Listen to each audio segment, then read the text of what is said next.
Welcome back to Automation Campaign.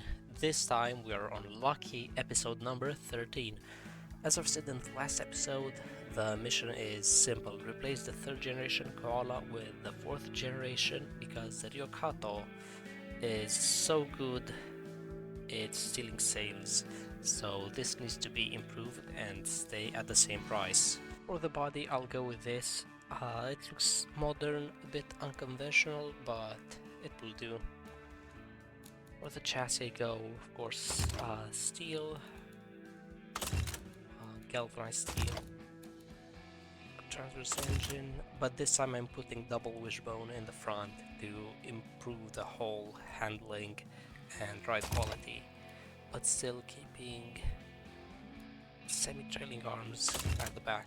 I'm not going to update my 4-cylinder engine as of now because I've reached the most I can do with this platform, so the facelift will get the new engine.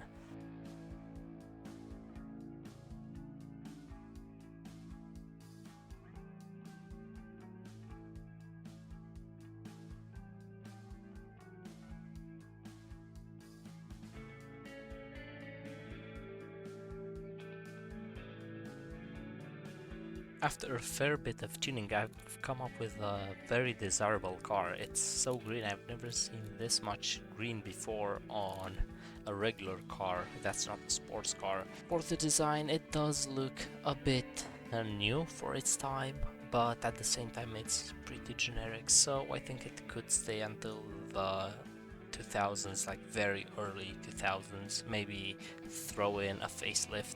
I've also designed this wagon for it. It's pretty much the same, and the 1.8 version, which has rear disc brakes, of course the 1.8 engine, alloys, better radio, and that's it.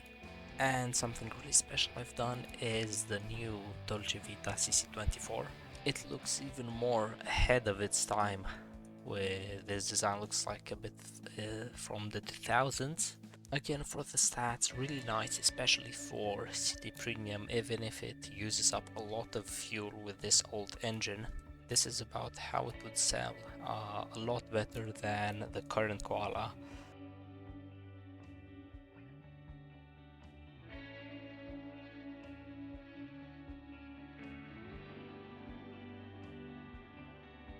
If I put in the prices right, the factory is pretty much the same setup, should work. I'm not going to sign a loan for this. Now I've got to update the Dolcevita LP and Fusco Redenno because they have pretty low sales. So what I think I'll do is add in more safety and quality. I'll go for advanced 90s and add a bit of interior quality and suspension, why not? And I'll do this with the other LP.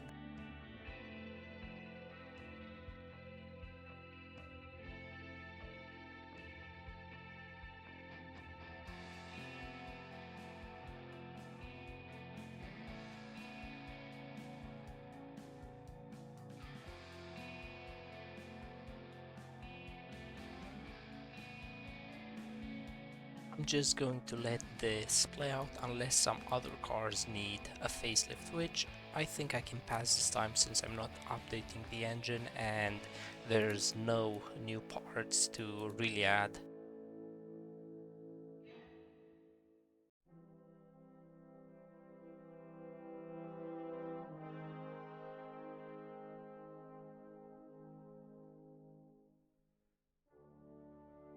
An interesting thing I've just noted is that the ML2 platform is now selling well. It's now selling better, maybe because my market is growing because all of that advertising. Same for the pickup, it's wonderful.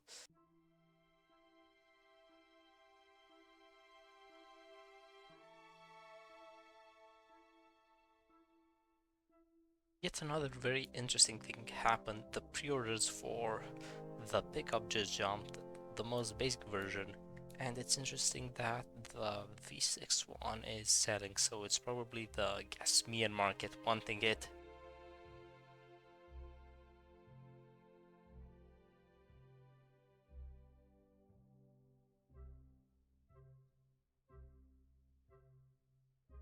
looks like the Ducato is still selling like hotcakes. Yes, I'm selling more because I think there were like 1500 of each trim. Now there are a bunch more being sold, and the turbo versions are doing very well. Now that I look at the sales, I think they are only slightly underwhelming. Yes, the pre-orders on these are done. Still need to do them on this. It's about 100 less cars per trim than expected, but I think it's a better job than the old car. And it's a very good platform still, great desirability. And for the next episode I've got a bunch of work to do, facing this, pretty much everything, because new engines will be going in. Let's go on a little test drive with the 4th generation Koala. Hopefully the engine isn't as underpowered. I think 65 horsepower makes a bit of difference from 60. Gets moving decently well.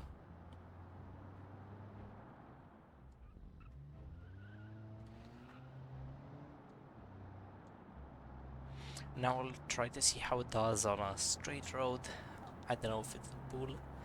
I'm full throttle now, not really going. Maybe I should go to 3rd.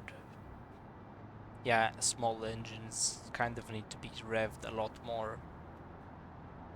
But it's not like I'm a slowpoke. It's what you would usually drive down this road. So all in all, it will keep up with traffic. Going downhill, I'll do a bit of engine braking.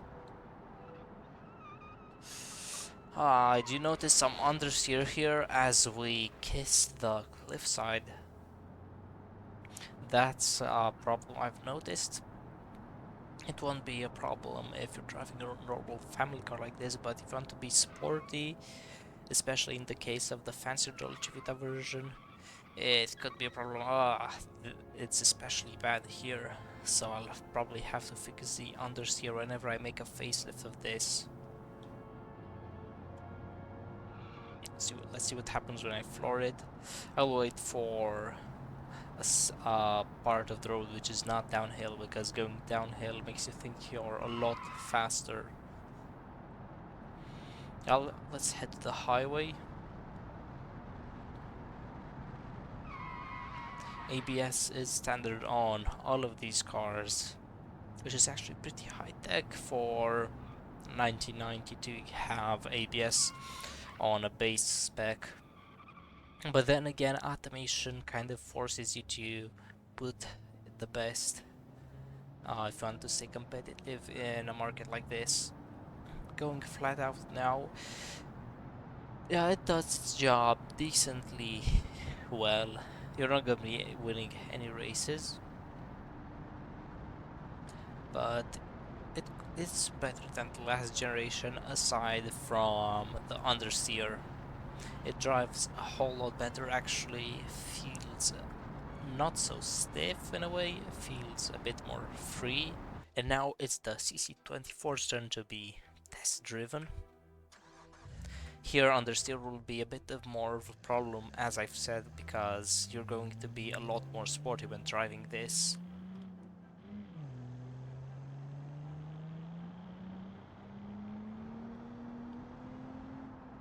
124 horsepower may not seem like a lot, but remember this car is still pretty light compared to what we have nowadays.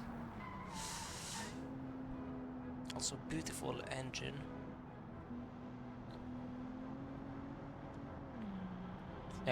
You won't be lacking power anytime with this.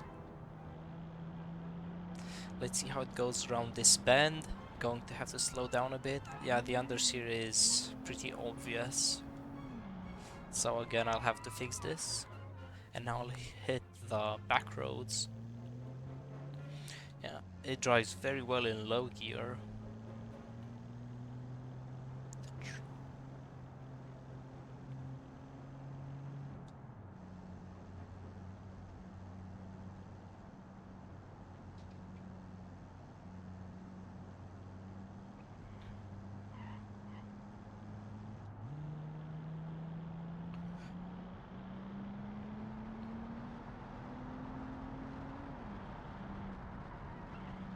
and even going this fast and uphill, oh, it's not really gaining any speed, and oh, I've crashed. Never mind, I'll just continue. Let's pretend that didn't happen. Yeah, I think the brakes could be a little bit better.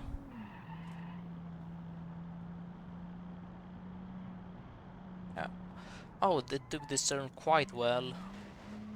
So you just need to expect it to not turn at a speed as fast as you expect, but it turns pretty nicely if you don't push it. If you're going on a leisurely drive or spirited but not like you are racing.